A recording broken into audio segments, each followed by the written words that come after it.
All right, welcome back to episode 14 of the Young Old Heads podcast. I'm one of your host, Tommy, aka TV Sports Cards. I'm here with my co-host and good friend Max at Cards Max. Max, I'm tired. How are you feeling, dude? I am shot after the National. I had a blast. We are recording this on Tuesday, August, 2 days after the final day on Sunday, and I enjoyed the heck out of the previous 5 days. Yes, I texted you on, I think, Saturday that I was a shell of a human being. It is now Tuesday, 3 days after that. I would say I am slowly breaking out of that shell and I'm close to being back to a normal human being. But, Manning, so for the listeners back home, we last checked in with Logan. I did a road trip over to Cooperstown, New York for the Baseball Hall of Fame, which was an awesome experience. I had no idea how much of a big event that was, having so many people coming through Cooperstown, which if you haven't been is a very small town with just basically like a few blocks of shops that basically all sell baseball cards, which was fun. Shout out Yastrzemski Sports in Cooperstown, probably the best card shop there. So if you are ever making a trip to Cooperstown, make sure to check out that shop.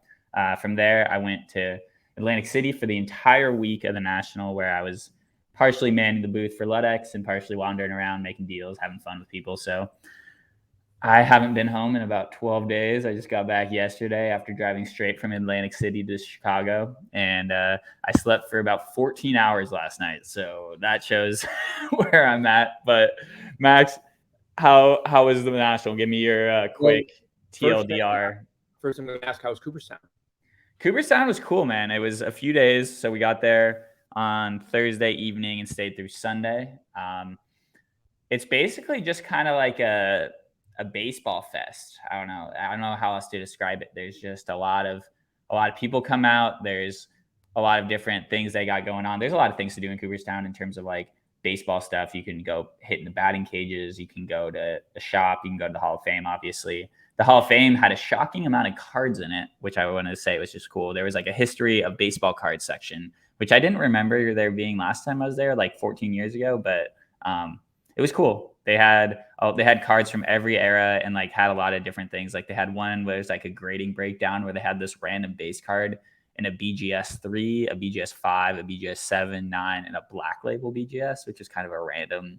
It was like a 2008 masterpiece Reggie Jackson base card. It was super random, but a lot of cool cards there. I saw they had on loan from PWCC, which I thought was interesting. The Topps Chrome Sapphire Superfractor Vlad Jr. rookie card. So that was kind of cool. It's kind of a random thing to see, but it's always cool to be around a bunch of people that are into baseball. As we were manning the Ludex booth, it was cool because we got to really talk to a lot of people who weren't in the hobby but were interested in the hobby. So that's always something that I love doing, which is like talking to people, getting them excited about collecting possibly, and maybe making some new collectors. Who knows? So that's always something I was hyped about, which is the complete opposite experience of the National, where a lot of people, everyone's into cards, the deal. Overall, the Cooperstown trip was a blast, though, for sure. Definitely recommend making that trip out if you've never been there. Yeah, it definitely looked like a fun time because I know you had the Ludex show, and because that Bender per se from Chicago to Cooperstown to Atlantic City, then back to Chicago. I would like to say it was a card bender. I accumulated cards every single day of the trip, basically. I don't think there was a single day where there was no card accumulation, but yeah, it was cool. But really, Max, we're here to talk National. We're here to recap. We're here to debrief. We're here to spill the beans. Give some foreplay before we get to the National. Now we're going into the punch of it. Yes. I took 2 trains. It was going to be 4, but I was picked up by one of my good friends at Brandon's Cards. I believe this is at at Brandon Barasane to help ease the commute a little bit. I went for Wednesday, Thursday, Friday, Saturday, Sunday. Wednesday was a lot of fun. I don't want to say it was the most fun, but I want to say I was most aggressive on pickups on Wednesday. I saw Tommy. I saw a lot of other friends, and I was on the hunt. I go for the kill. Yes. And shout out to my boy Jake for filming the moment that the podcast has been waiting for years. The meeting of us at the National. We got a link up finally in person, which was great. Captured on film from my homie Jake. So make sure to check out that video on my Twitter if you want a heartwarming moment to check out. But Max, yes. And I would agree with you. I actually made a lot of pickups on Tuesday of the National, which is not even technically a day of the National, but I was going around to everyone who set up first. So the deal with the National and how it's set up for the people that weren't there is basically you have a gigantic room. You have dealers all over the place, pretty scattered, but in the center, you have all on a big carpet, probably the size of a football field. There is all the corporate setup. So you got Panini Tops, all the grading companies, a bunch of other like group sub submissions, and also like some auction houses and stuff. So that's in the center. A lot of crazy, over the top, extravagant marketing things in the middle there. You had a giant cube that was like a Stranger Things zero cool cube thing that kept blasting music. The Topps carpet is like the cushiest carpet, so you walk around all day, you go in there and you feel good. But then on the other side of there, you got a bunch of dealers. And then you have the autograph pavilion on the other side, and then turning around, you go past the corporate area. Then it's more dealers. Then it's this break pavilion, which I think was the first time they did that this year. And that was basically just all these breakers giving away free stuff. There's a lot of just free T-shirts and stuff over there. I know there's some free breaks. I got entered into a free break, which was kind of cool. But yeah, other than that, that's kind of the setup, lay of the land for people. So when I got to the National, I got there early because I was setting up with LEDX, and I got to go around to everyone who was setting up first, which was really fun to do because there was no one there and I could just run around and do whatever. But the next day, the crowd starts coming in. Wednesday is kind of the day to make deals, in my opinion, because there's people.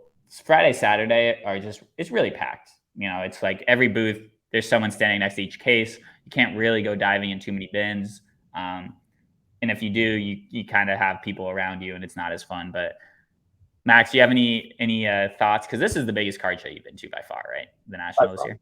I've been to the LEDX show in Chicago, the Dallas Card Show in Dallas, or any of the other big multi-day shows that lots of people that do cards full-time travel to. I'm not a card full-time doer. This was everything that I could imagine it to be, except for a place with strong Wi-Fi. I knew that it was going to be 460,000 square feet and enough to blow any expectations. And I enjoyed every bit of it. I believe I went to every table, or I feel like I thought I did.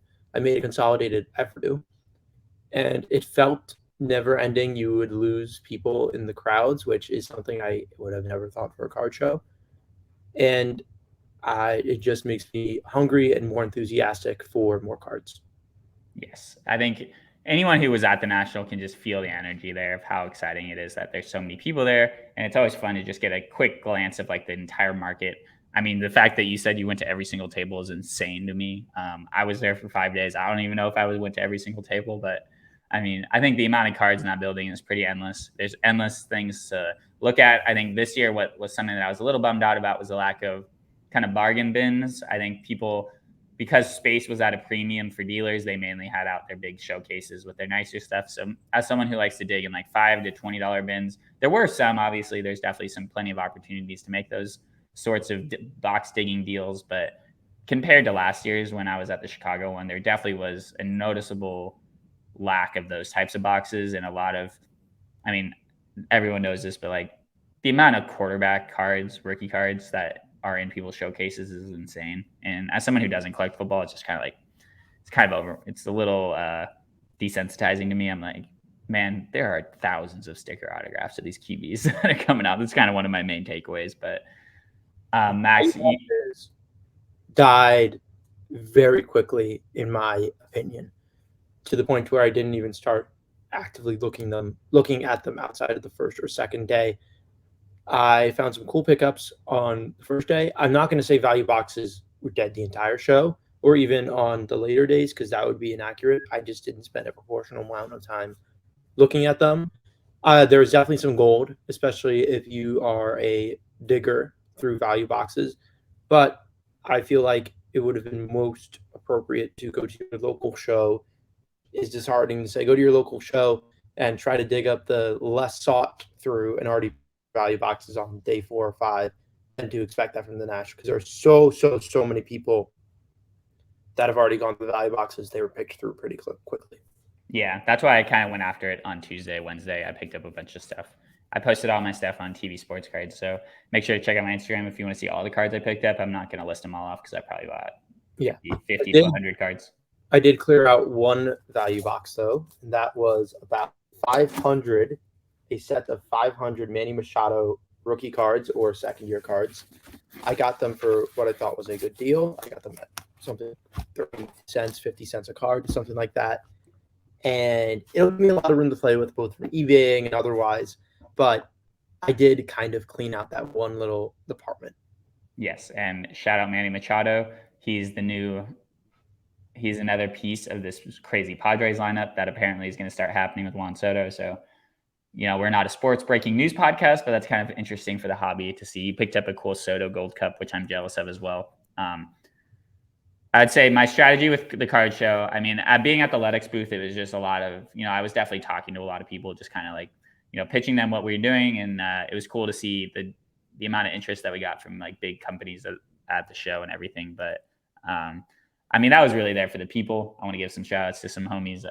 Ryan Playboy Cards, a previous guest on the podcast, was a staple of the show. I saw him walking around. He was making deals until 3 a.m. pretty much every day. So in terms of the guy that grinds the hardest, other than you, Max, shout out Ryan. That dude pushes cards. He also sold a card to Ledex CEO Brian Ludden, which I was happy to make the connection on. So that was cool for me. Saw Logan, Brandon, obviously, Chris, so many homies. We met RBT Collection. Shout out him, Ryan. Good guy. RBT. Shout out Harris. We got to have Harris on at some point. The man is a bargain bin fiend. He picked up some of the coolest $1 cards I saw on the trip. But yeah, it was just overall, I'd say Atlantic City, absolute dump. Absolute dump. Harris at HGV98_cards on Twitter. Yes, follow Harris for sure. But I really want to emphasize as much as possible how terrible the town Atlantic City was to host. Could not have been a worse place. I think that definitely impacted the amount of people that wanted to come out, impacted the types of dealers that you had there, and impacted pretty much the whole experience. In Chicago, I know in Rosemont it's not exactly the most walkable area, but in terms of hotels being walking distance and just general. What did you say? Sorry. Connected. Yeah. The hotels are connected. Your Wi-Fi is kind of breaking up, Max. So I'm going to keep doing a little monologue in Atlantic City here. And just in my experience, we stayed at an Airbnb about 10 minutes away. And usually I'm someone who walks everywhere. There is no way I was walking back to my Airbnb at night with all the cards in my backpack. Just felt like a town that was just a shell of its former self. I can't speak to previous Atlantic City experiences, but most people that had been to a lot of nationals were like, dang, like we knew Atlantic City had taken a downfall, but we haven't been here in 5-10 years. This is pretty tough. So I'm hoping that, we can start mixing in some more fun cities. There's definitely plenty of more cities that are better fit to host a convention like the National. And I think that definitely impacted the amount of like celebrities that you saw walking around. There wasn't really too many big names that were there. And I think that where the hobby's at and where it's growing, I think the National is the perfect event to be like, oh, Giannis was there. People that collect cards, other athletes that are into cards like Josh Donaldson, other baseball players, even Mike Trout could have been cool, I guess. But definitely was no one like that walking around Atlantic City. And really the majority of dealers, I felt like, were frustrated with the Wi-Fi, like you said earlier. And kind of didn't feel like, it felt like a lot of them were pricing their stuff high in terms of the quarterback flipping market, which made sense because, they probably bought it high and now we're trying to get as much out of it as possible. But as someone who's into buying, like $50 to $100 cards, I always try to go to these guys that have these really nice cards, but do have a few cards that are raw in my range. And usually those are the guys that are down to make really good deals on that stuff because they've got it in bulk and, probably flip some other cards to make deals. So I know one card I got I was really hyped about was the Jay-Z Refractor Topps Chrome, which had a guy that had a lot of high-end stuff, and he had this raw Jay-Z, and I got it for a pretty good deal at $150, I thought. So I was hyped about that. But on Sunday, Max, we were walking around. We walked around pretty much every day, at least for a little bit. It's hard to stick together, but on Sunday, there's a lot of dealers that pack up early at the National. And we saw an empty table. And Max, you want to tell us what went down when we saw the empty table? I live in the moment. If I see an empty table and they are ready to go, then I'm ready to set up my shop take every card out of my backpack that was meant to be on a table and wheel and deal with some customers. I had my experience really acting like a dealer, buying cards that were otherwise meant to cash other people out at a certain percentage of eBay comps. That was fun. Um, I don't really set up at shows. Maybe that's what I want to do more proactively, but that was just a chip in the chocolate chip cookie of what was the national. It's a little fun little bit that I did. I strongly enjoyed the trade nights, most of which were Ollie's. I enjoyed meeting a bunch of friends and jumping on the pitfalls of Atlantic City. It's not just, oh, crime or that this city's a bad city. There's a bunch of bad cities. It was to the extent where it would be dangerous to walk at night, both in a group or independently, down 2 or 3 blocks. We were working in a convention center that had terrible. I mean, look, obviously, this is a convention center problem, not the city problem, but had terrible spotty Wi-Fi when we're having hundreds of thousands, if not maybe millions of dollars transacted in this convention center. And there was not consistent Wi-Fi to look up market data. And if you did want it, you had to pay $80 per day. I know some dealers ended up doing this. Many did not, but it really killed momentum in a lot of deals and a lot of transacting. And even when meeting new people, trying to add their socials, trying to get connected, I would not be able to load Instagram. And that was, I'd write it in my notes app in order to add and connect to people later. But it's something that is just, given the gift that the National is giving to Atlantic City, it was something that wasn't capitalized on. Yeah, and I totally agree with everything you just said. I think something I want to talk about, just because something that's like a really unique part of the national experience is the trade nights. And I think something that's really kind of fun about them is that they're pretty spontaneous, shockingly spontaneous. There's obviously Card Collector 2's one trade night, which is always fun and like a little bit more organized and more structured. But the hotel and spontaneous gatherings, I kind of want to get your thoughts on a little more. Do you want to just give people a little bit of like a window into what your world was? Because I didn't get to spend too much time at the trade nights, unfortunately, but I know you were spending late nights there. So you want to tell people a little bit more about like what the room setup looks like, your interactions are with people, and kind of like what type of deals you got made.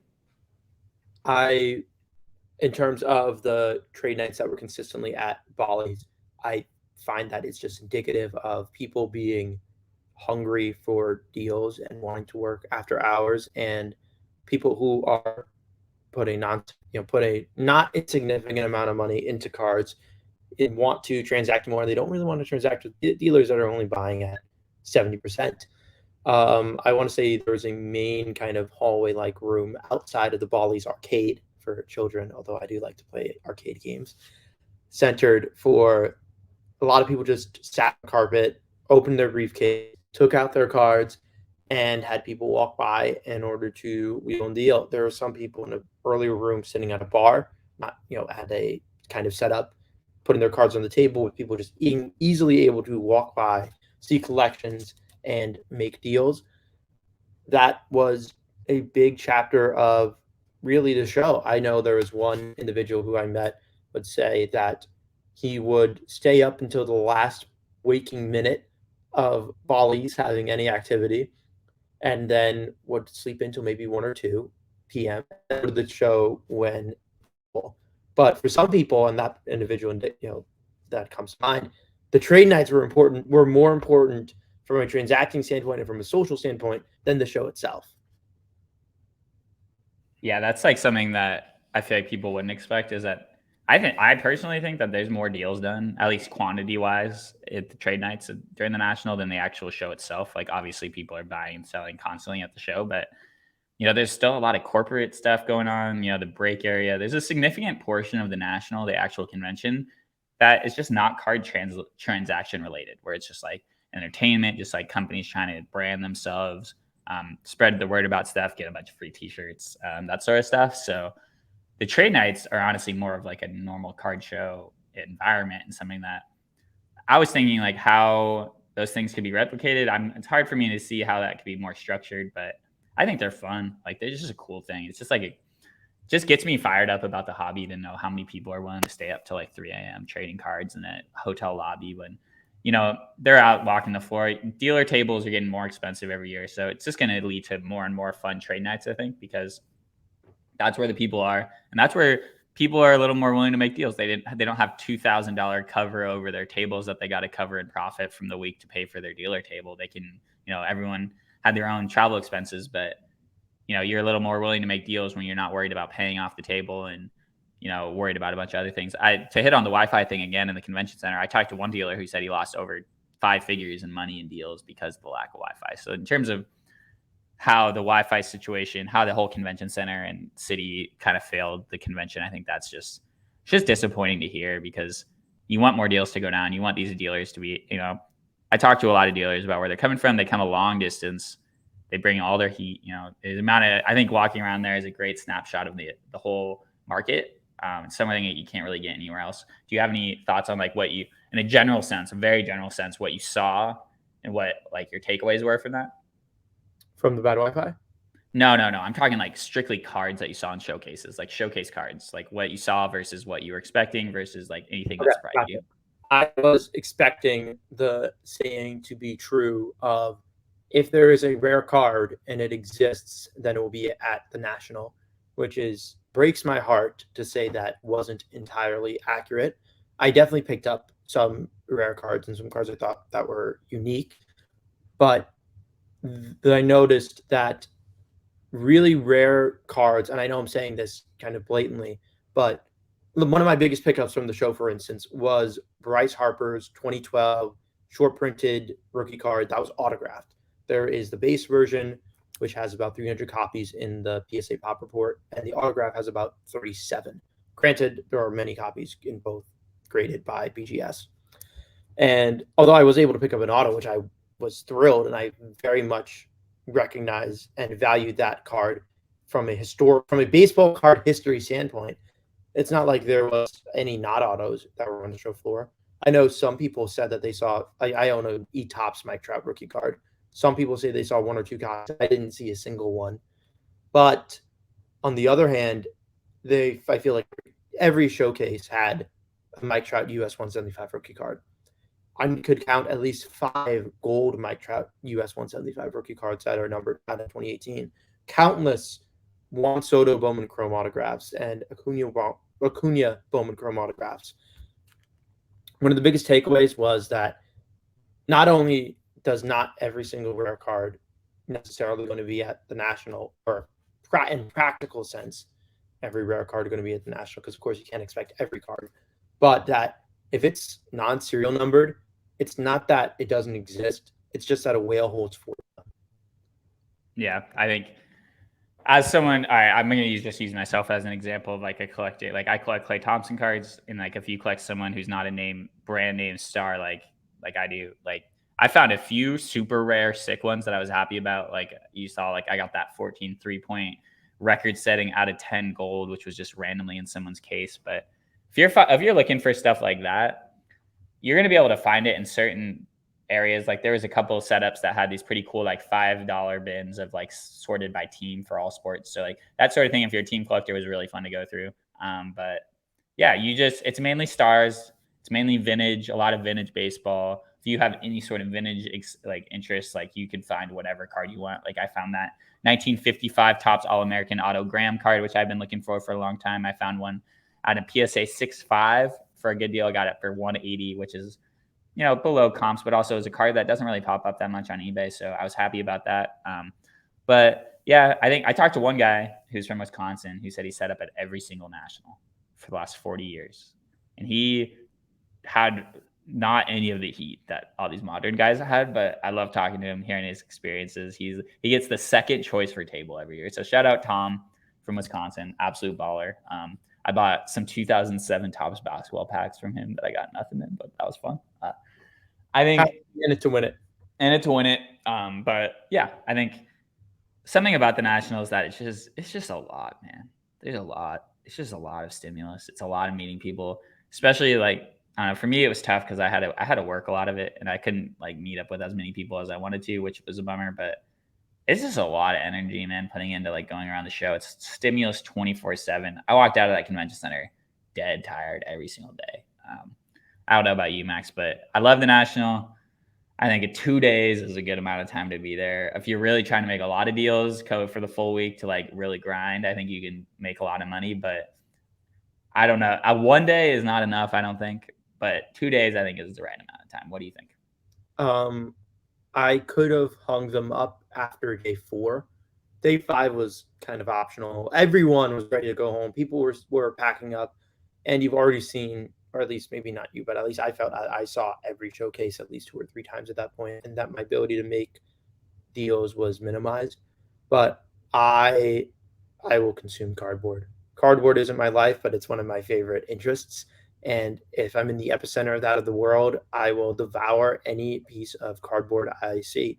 From a deal making standpoint, I think you have to a question that I reflect upon myself at every single I go to when I'm about to leave is, okay, I've walked through the floor. Have I gotten every single possible good deal that is in my power to make or with my knowledge or expertise to make?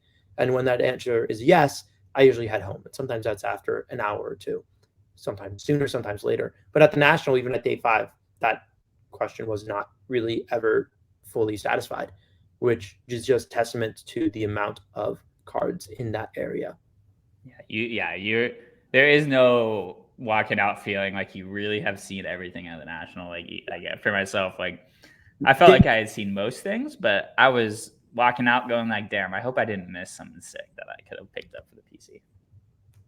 Day 5 is when the fatigue set in and where I felt that I have had enough.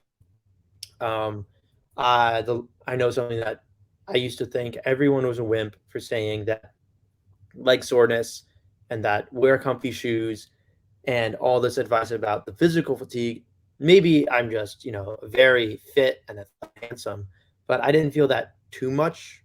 I definitely felt it, but I didn't feel it to a crippling extent. But that was definitely one of the bigger things that, even though it's, some people are saying, oh yeah, I'm checking my Apple Health phone, metrics, and that it's 8 miles each of the 3 or 4 days when it's just the entire convention center. But it definitely hits you mentally, physically, for sleep deprivation, and in a lot of different ways. Yeah. Shout out to the convention center for one thing, which is they had a lot of seating, which I thought was cool. There was one full room that I don't think people knew about because it was empty most of the time, but there was an entire room of empty tables.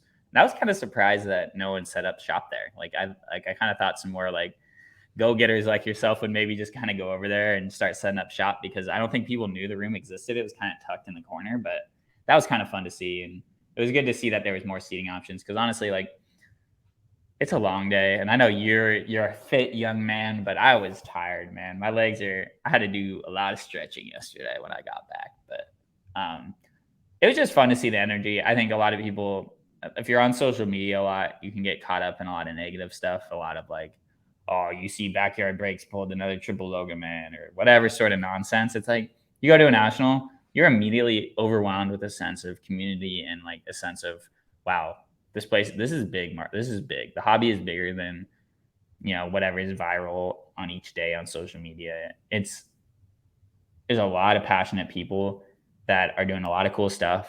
And especially for people our age, Max, younger people, it's like cool to see these guys doing stuff that is inspiring, honestly. Like people are making their livings and like doing really cool stuff, and you can do it at whatever age in the hobby. It's not, as long as you give everyone respect and show that you care about cards and want the hobby to grow and aren't selfish to much of an extent, you're going to be welcome in. And I just love to see it, man. I went to a trade night on Friday night, which was kind of unique. I went to an F1 only trade night.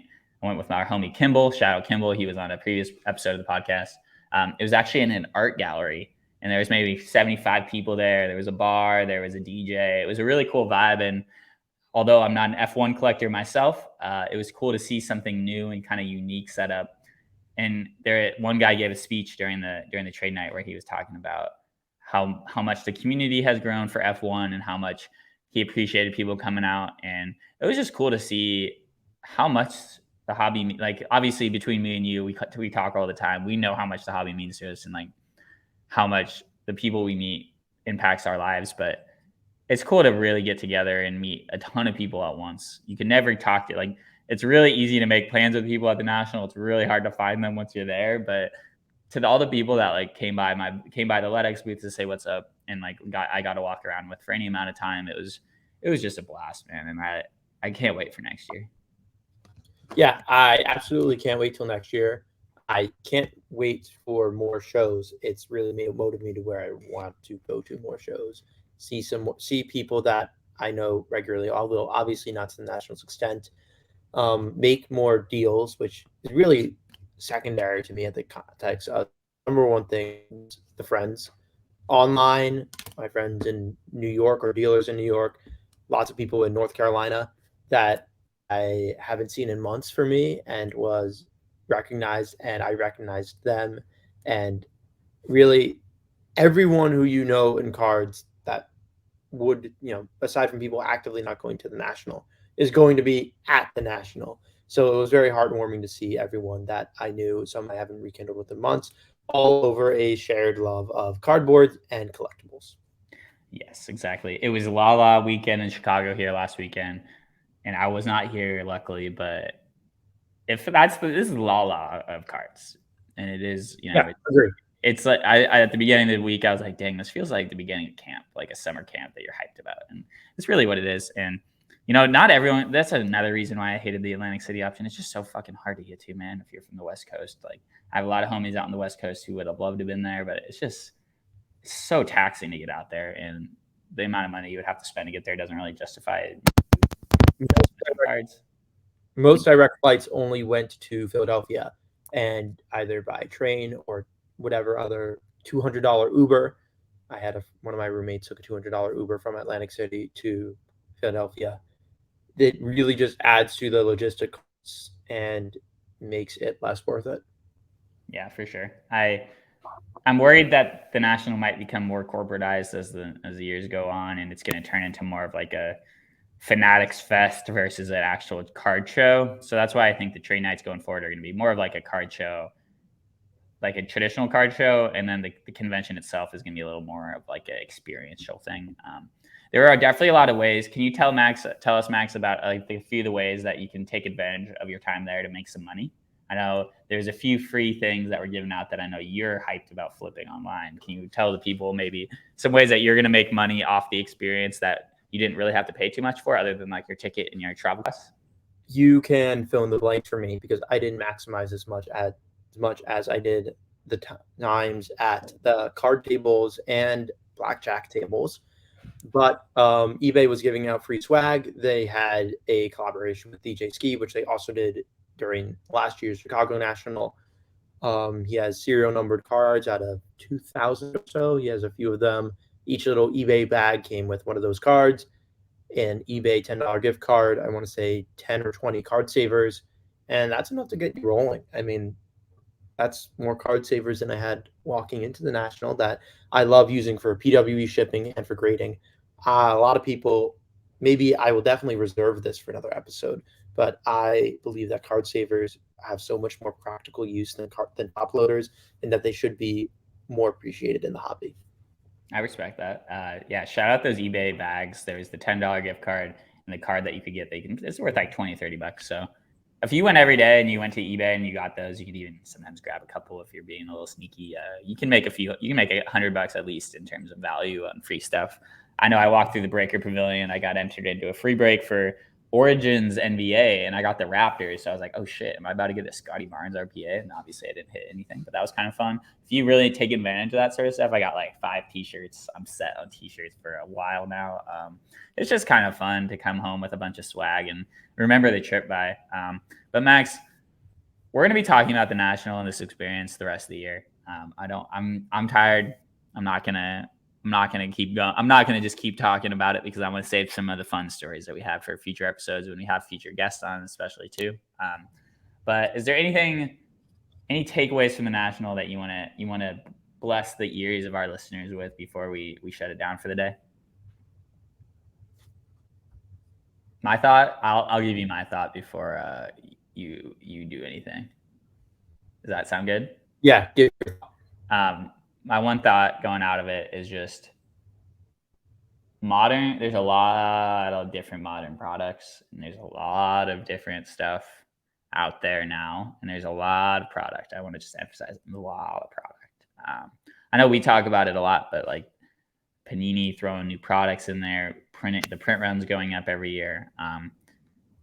Collect cool stuff, but check in stuff you're into and buying is rare. I left there having a strong motivation to buy more 2000 to 2015 rare cards because honestly, that's the stuff I didn't see. I went through the best box I went through the whole trip was this one box of this guy who collects basketball, and he collected it heavy during like the Topps era of 2000s and early 2010s of the Panini transition, and he had a lot of cool rare refractors, kind of younger Panini stuff, and that was the most fun I had all week was going through that box, and there was not much stuff like that. So collect cool stuff, and when stuff doesn't appear on eBay too often and you don't see it at card shows, take that as a sign that it's rare. Vintage stuff is really popular. I was shocked by that. I mean, I didn't really look at it too much last year, but there's a lot of vintage cards out there. But there's a lot of people buying vintage cards, and they're not making more of them. They are going to keep making more triple logo man. They are going to keep making, all the nonsense that is getting produced these days. But the stuff that they aren't producing anymore. So buy that. And I don't know. I always walk by Blowout Cards table where they're like doing all their sealed wax, and I'm just like, damn, there are a lot of blasters and hangers and random boxes out there, and it really lowers my desire to rip stuff. And I do love ripping. I know you don't love ripping, but like ripping's fun. But I always leave the National. I'm like, damn, I am never ripping another box ever again. My biggest takeaway or thing that I'm going to bless the ears with is that I had so much fun negotiating, being a little hardball, not a cornball, but a hardball, making good deals, trying to recognize leverage in situations and time I didn't have them. And that contributed to a lot of the fun. Well, Max, we have so much more to talk about the National, but I know I'm not gonna waste all of our fun content here right now. So I'm gonna let everyone. Oh, there are stories upon stories. Oh, there's stories upon stories, and we have plenty of featured guests and feature episodes to talk about these stories that we have. I think I love the National. I would say if is it even possible for you to make it out next year in Chicago, it will be a big blast. And I, live in Chicago. I'm hyped about next year. I'm hyped to host a dinner with some homies and show people around the city afterwards. So I can't be more excited for next year's National. I can't be more excited for cards in general right now. I mean, I was on eBay today searching stuff up. I'm getting reinvigorated. I know going into the National, I was a little, I didn't really know what to expect. I didn't have too much expectations for Atlantic City or anything about that. But, as bad as the venue was and as bad as the city, the people make the hobby. And that's why we're here, Max. We are the people. We are people in the hobby. We're not Ken Golden telling you that the triple logo man is the best modern card ever. We're here to tell you about the cool stuff that you can collect. We're here to tell you about why people are the part of the hobby that makes it special, not not the rare cards that are out there, as fun as that is, but it's the people. It's talking cards with cool people. Max, I love talking cards with you. I can't believe we finally met in person, and I'm hyped for the future of the Young Old Heads podcast. I'm hyped for the future of the hobby. I'm hyped, and I'm tired, but I'm mainly hyped. So that's where I want to end things on, Max. We will translate our hype to lots of stories in the future. I have a lot of pickups, and I want to emphasize the ones that I picked up most at a later time, but there's a lot to do and talk about. Yes. I think next week, Max, if you're down, just cool cards we've picked up recently. Just going deep into specific cases, specific case studies of one single card. The future is bright with us. The future is bright. The future is bright. Next week, cards, nerding out on rare, weird stuff we picked up lately. So keep out for that episode coming. We'll put it out Sunday, so this is going to be a quick turnaround. We'll put out this episode today on Tuesday, August 2nd, and then we'll put out another episode on Sunday. So stay tuned. Thanks to everyone who listens. I saw we got some new followers over the weekend, so I'm excited to see them. And we're going to have, I know I've been saying this since the beginning, but merch is actually coming soon. So if you do want Young Old Heads merch, please reach out to me or Max so that I can include you guys in the order. I'm going to make this just like a listener only thing, not going to put it out there too big. So if you do listen to the podcast and you enjoy what we do, reach out to us and we'll get it going. And for the future, this week, I'm going to try to put up a Young Old Heads Instagram and Young Old Heads Twitter account so we can put out our content on those channels. So keep an eye out for that. Otherwise, make sure to follow me at TV Sports Cards on Twitter, at TV.sportscards on Instagram, and Max at CardsMax on Twitter and Instagram. Max, you're the man. I love you, dude. And peace out. Peace out.